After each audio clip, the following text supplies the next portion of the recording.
Welcome to the Corporate Director Podcast, where we discuss the experiences and ideas behind what's working in corporate board governance in our digital tech-fueled world.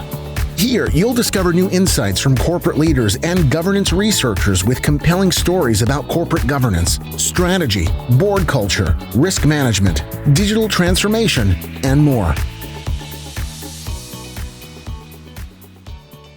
Hi, everybody, and welcome back to the Corporate Director Podcast, the voice of modern governance. My name is Dottie Schindlinger, Executive Director of the Diligent Institute, and I'm joined once again by my amazing co-host, Megan Day, Strategy Leader here at Diligent. Megan, how are you doing today? Hey, I'm doing great, Dottie. There's a little chill in the air, the leaves are turning, and you know what that means. It's the start of Cybersecurity Awareness Month. It's just what I was thinking, Megan. Oh, cybersecurity. If only we could move on from this topic. But sadly, no, we will never be able to move on from this topic because it continues to be a thorn in all of our sides. But honestly, Megan, I was just kind of doing a little quick, check to see, all right, what's going on in cybersecurity? We know it's always a big deal. But here's the thing. It is still just such a big problem. I was just looking at, I don't know if you heard about this story that happened over the weekend, but there was a hack that happened on, it looks like a ransomware attack that happened on this company called Collins Aerospace, which owns RTX. They're having a ransomware attack, and it has impacted dozens of flights all across the EU, London, other parts of the EU, because it impacts the system that controls sort of baggage handling. As well as sort of like gate assignments. And so it's just causing chaos. And it's a ransomware attack. I mean, we have been talking about ransomware for easily the past decade. And we all know ransomware tends to start when someone clicks on an infected attachment on an email. That's the most common pathway. It's not the only pathway, but it's the most common pathway. And it's like, really? Are we still dealing with ransomware? The answer is sadly, yes. It is still a major issue.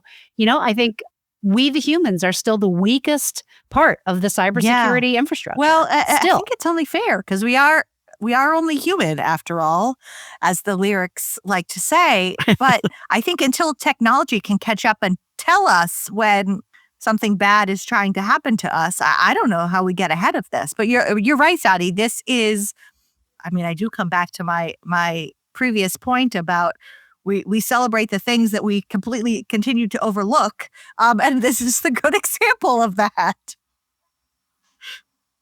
Well, and to your point, so I found another story that I thought was, worth giving a little attention to. And that is, I don't know if you've been hearing what is happening with JLR, and so Jaguar Land Rover. If you're not familiar with the JLR acronym, they have had a major cyber incident that has been going on for weeks at this point.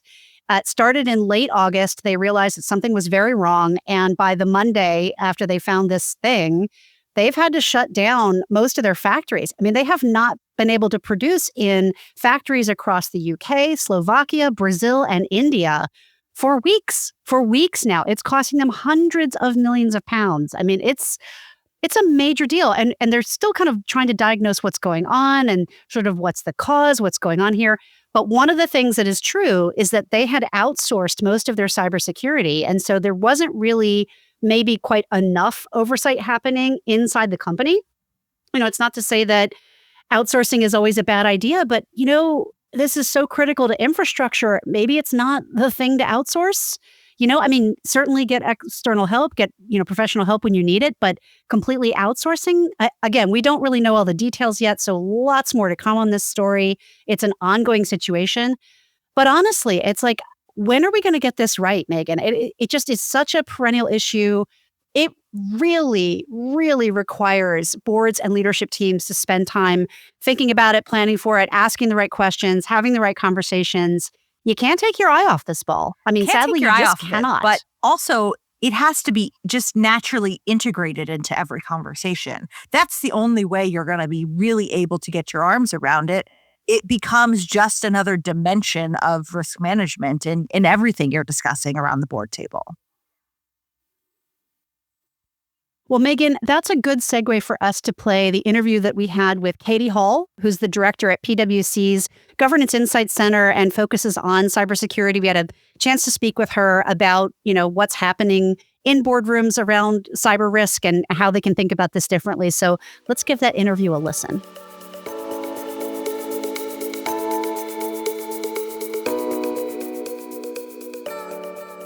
Joining us on the Corporate Director podcast today is Catie Hall, director at PwC's Governance Insight Center. Catie, thanks for joining us. Thanks, Mike. I'm glad to be here with you today. Well, I am excited to have you on the show to help us kick off Cybersecurity Awareness Month. Big month, I know. Yes, it is. But before we dive into the topics associated with that, could you introduce yourself and share a bit about your role at PwC and the work you do with the Governance Insight Center? Of course, happy to. So as you mentioned, I'm part of a group at PwC called the Governance Insight Center, and we spend our full time talking to corporate executives, public, private companies across sectors, as well as executives and investors and other governance stakeholders about a variety of topics because the landscape is constantly changing and it stays interesting and keeps us on our toes. That must put you in a fascinating vantage point, I think, especially given how quickly the world of the board of directors and executive management is changing, and particularly as it relates to cyber. So let's definitely start there. So as we know, cyber oversight really transformed in the last couple of years, especially with the now new-ish, kind of getting a little old, SEC disclosure requirements, but in general, this sense of increasing board accountability. So from your perspective, what kind of cybersecurity reporting is actually most effective for boards today? And where do you see boards struggling to maybe get the clarity or depth that they need? Yeah, it's a great question. And I'm with you. I had to stop referring to them as new because it's been a few years now. And I should have also mentioned that part of my role in my group is I spent several years leading up to 2023 and now post 2023 talking specifically about cyber with boards. And so I'll bring that perspective today into the conversation. This was a big topic of conversation, this being cyber reporting, leading up to disclosure, disclosure readiness and disclosure effectiveness. And it still continues to be very top of mind anytime I'm talking about cyber with boards or with CISOs. From CISOs, what should we be giving the board? From boards, what should we be getting from management? And there continues to be this disconnect. And when I think about why, it's a hugely technical, complex topic that is fast moving and evolving. And it's hard to get your arms around, particularly if you're a director and you have to be a specialist in many things in your role of oversight. So in terms of what works best, unfortunately, this is one of those areas where there's not a one size fits all. And I think that's sort of the disappointing answer that I have to give sometimes when I get asked, do you have a template? Do you have this sort of master guide to what I should be providing the board? No, I don't, unfortunately.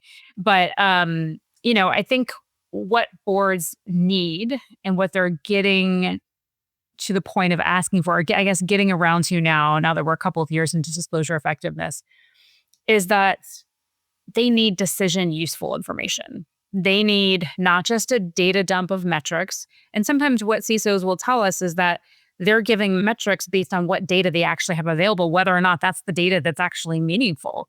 So to me, it's the board's responsibility to go to the CISO and say, well, what's important to you, CISO? What are you looking at to understand the risk to the organization and how the organization is managing that risk effectively or not?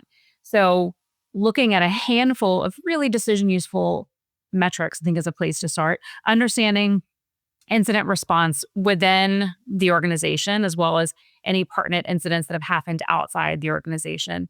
And above all, tying everything back to a business unit level risk, because the board is thinking about things at the risk level and management is thinking about things at the risk level outside of the CISO. And not that the CISO isn't, but that's just a different way, I think, of looking at it.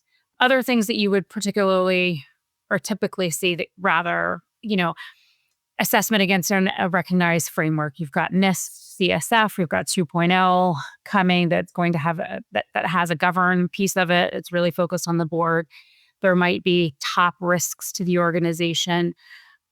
Again, nothing that's really out of the ordinary, but I think being thoughtful about curating the right information. If you're on the director's seat, asking the CISO what they think is helpful and constantly evolving what that reporting looks like.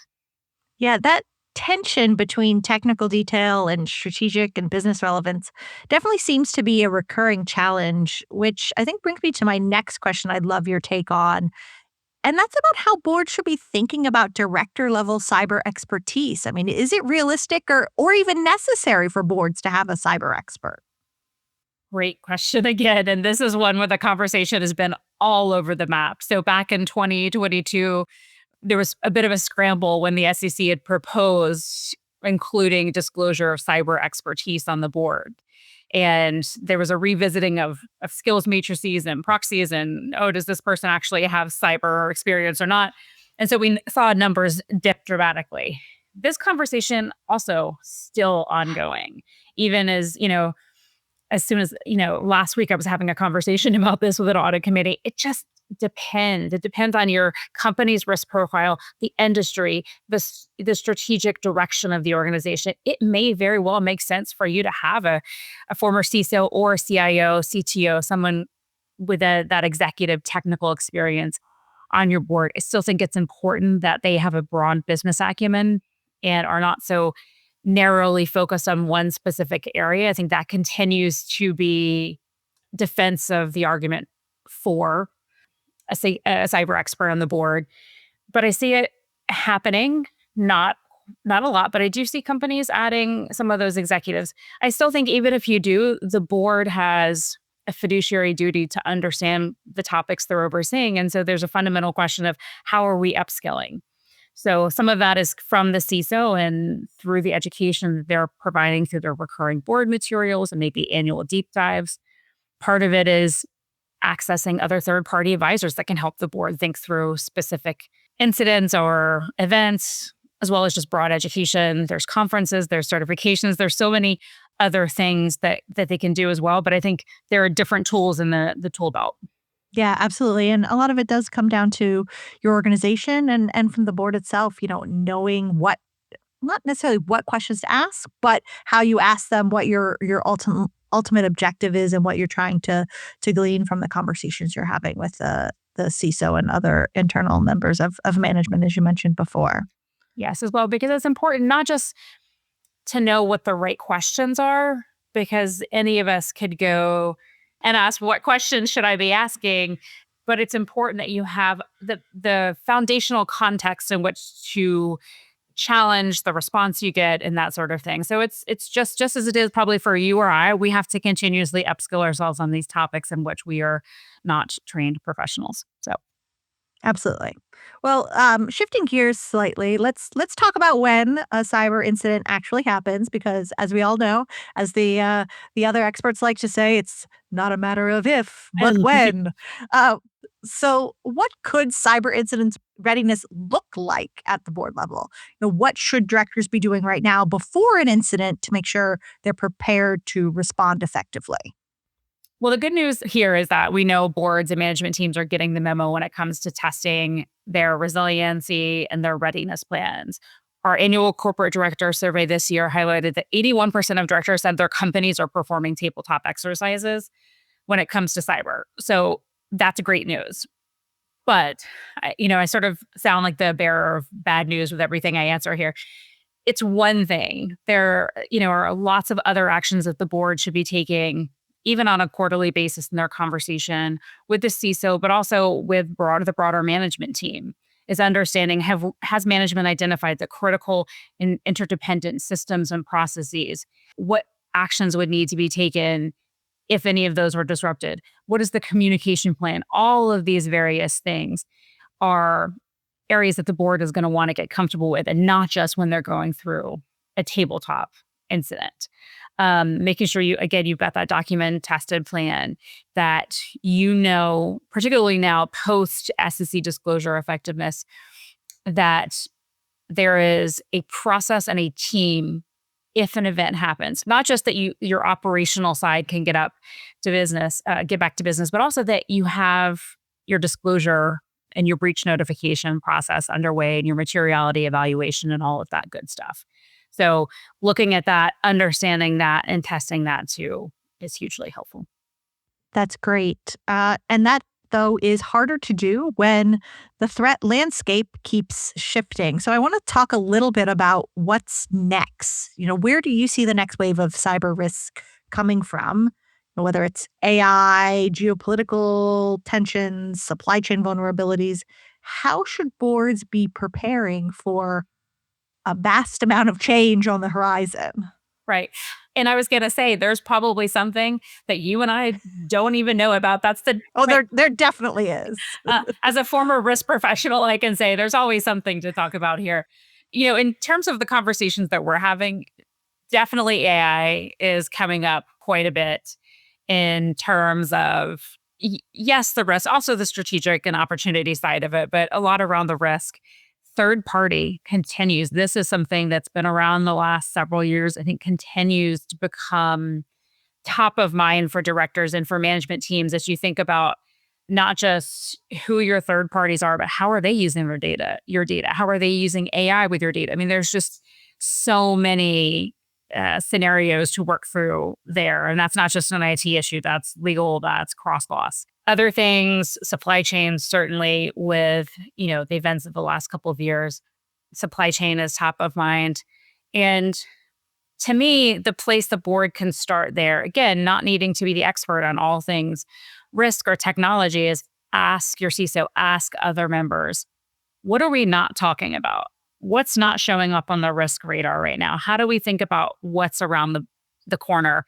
If it's AI, if it's quantum computing, what is going to be the thing that we need to be focused on, and how are we prepared for when said risk starts to materialize? If the board wanted to do one thing differently or take one concrete step over the next year to strengthen their cyber oversight, what would you recommend? I'm going to sound like a broken record, although I don't think I've mentioned it that many times. Education, upskilling.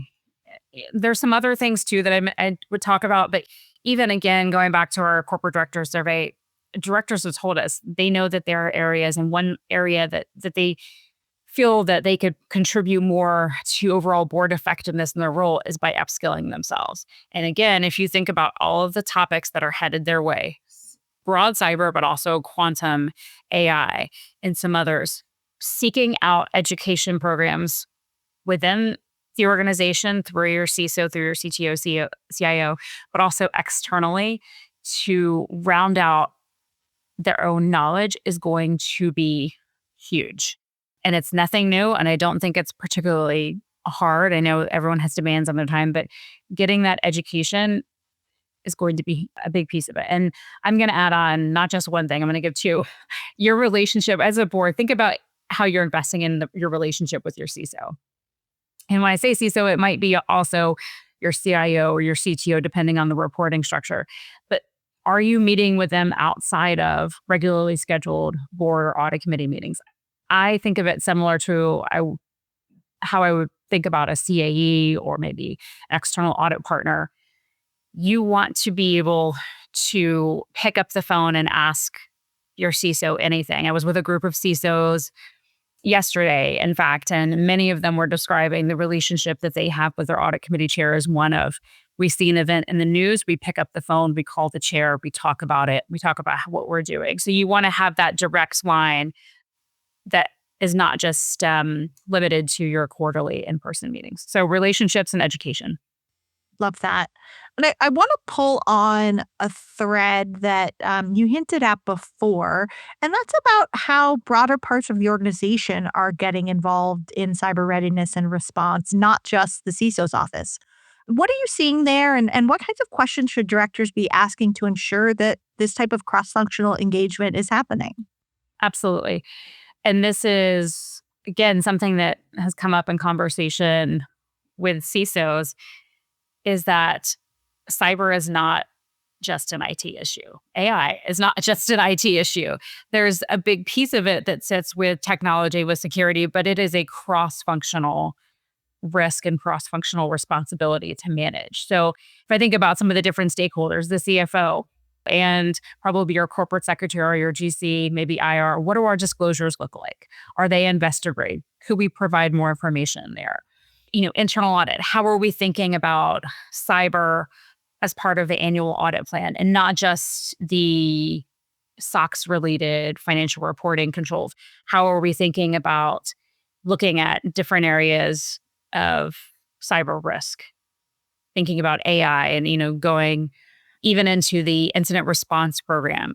Are they looking at that? Are they testing how often that's updated and tested and all that stuff? And then I think tying it back to the business unit level, asking business unit leaders or whatever the structure of a company looks like, how are you thinking about cyber risk in each of your lines of business, in your products and your services and your relationships with your third-party vendors? How are you thinking about it? And then maybe back to the GC or to your contracting group, whoever's working on that procurement, that's the word I was looking for, your procurement group. How are they performing due diligence around cyber and controls and expectations when contracting with third parties? So it really is, that's just a short sample, and you can see it really does cross the business in terms of where we need to be thinking about connecting the dots with risk in the board. That's great. Well, before we wrap up, any final thoughts to leave with our audience of directors and executives who are really just trying to stay ahead in this fast-moving and slightly upside-down world we're in right now? Absolutely.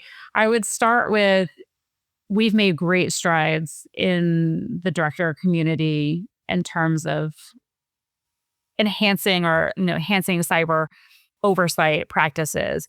And that is wonderful. But we all know it's a constantly changing game here. And to stay ahead of it just requires diligence and awareness and the ability and desire to stay curious here. So keep going. There's more to go here. Well, let's dive into the questions we ask all of our guests on the show. Sure. The first is, what do you think will be the biggest difference between boardrooms today and 10 years from now? This is going to be the same answer that everyone says. I think it's, what's the biggest difference between blank and anything Yes. in 10 years is technology. Who knows what that's going to look like in the boardroom and how technology's use and appearance in companies is going to have that sort of knock-on effect in the boardroom. But I'm going to say technology. What was the last thing you read, watched, or listened to that made you think about governance in a new light? So I'm embarrassed to say that I just saw the movie Wall Street for the first time a couple of weeks ago. And I've been listening to a podcast on private equity, and they kept referring to it. I thought, well, maybe it's time I finally watched this. And wow, if there aren't a lot of, we now have the benefit of hindsight and saying this is why all these things or these regulations are in place. But, yes, in terms of insider trading and gatekeeping and risks and incentives, all of that in there. So it's truly now to put my corporate governance hat on and watch it and think there's all these things happening that are wrong. So it was entertaining. Yeah, absolutely. And what's the private equity podcast, if you don't mind me asking? I think it's The Stuff You Should Know. There was a podcast rather just about PE and the origins of PE, and I just found it really interesting and entertaining. Cool. Love that. Well, last but not least, what is your current passion project? So this is a random one. I'm on the board of trustees at my local library, and we are currently putting forth a more sustainable funding mechanism for our library, and we're putting it out for a public vote in a few months. So I've been doing a lot of work around that effort and public awareness and all of that. Very cool. Yeah, great work. All right. Well, thank you so much, Catie, for joining us on the show today. Always a pleasure. Thanks, Megan.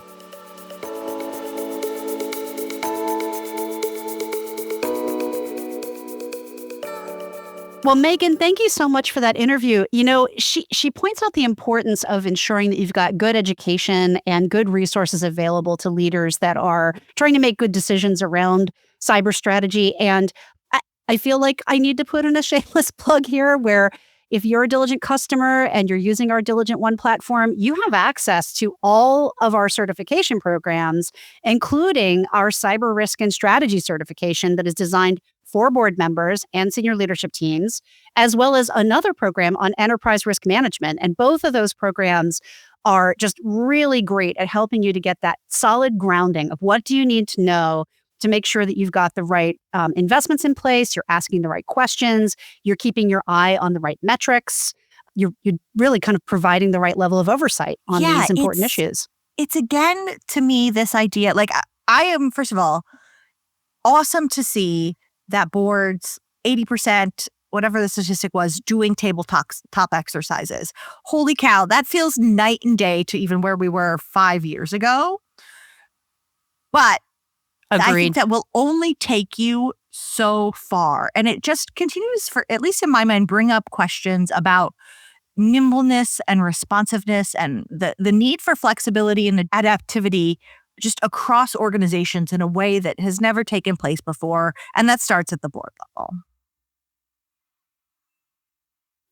For sure. I mean, one of the things I will say is I know when PwC does their research, they're very thorough, but I have a feeling most of those respondents were some of the larger public companies. And so you would expect 81% of them to do regular tabletop exercises.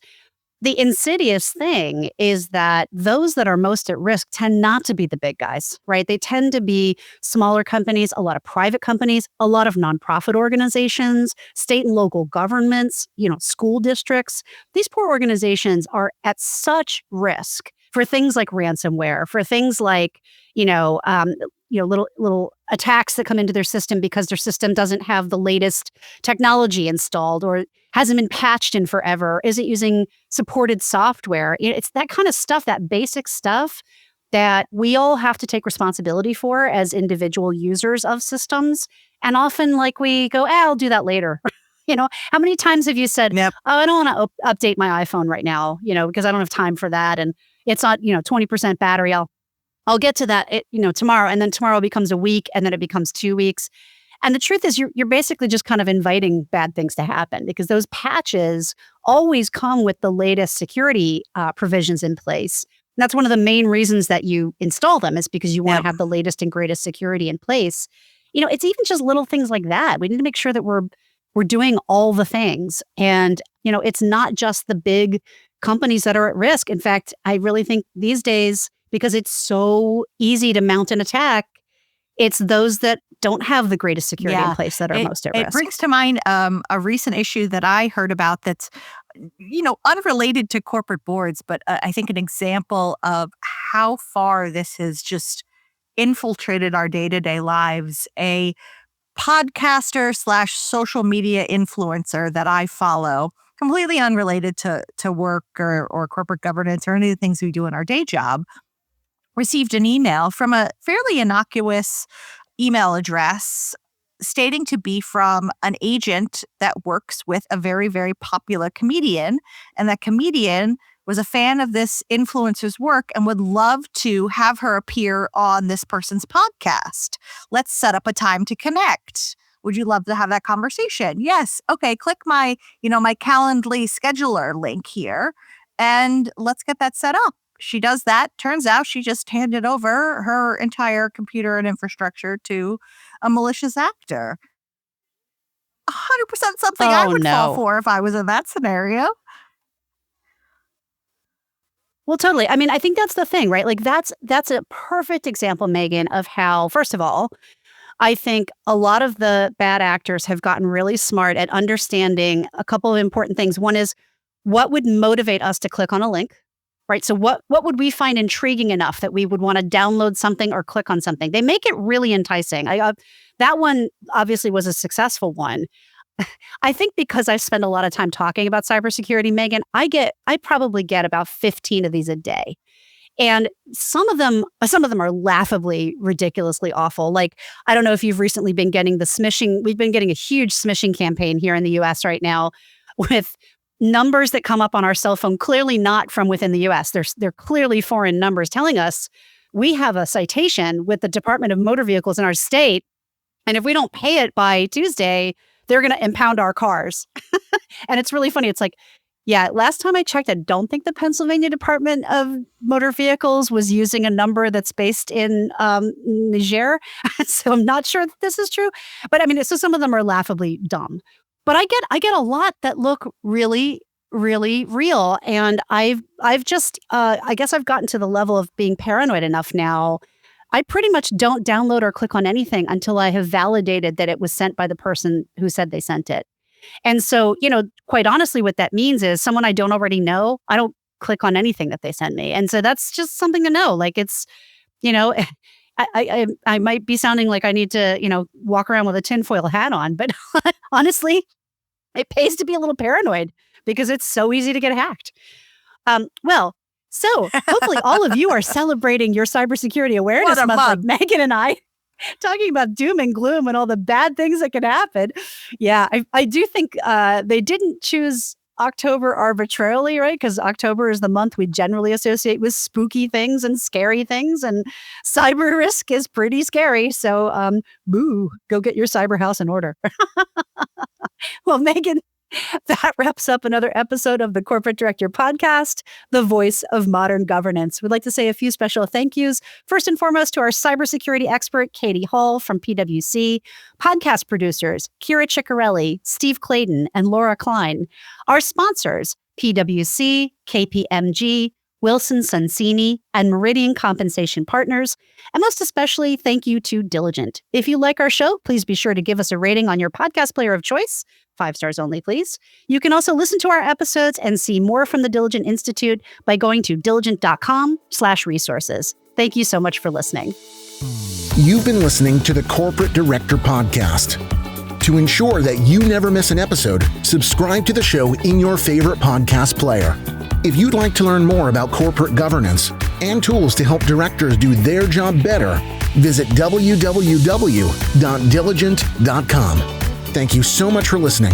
Until next time.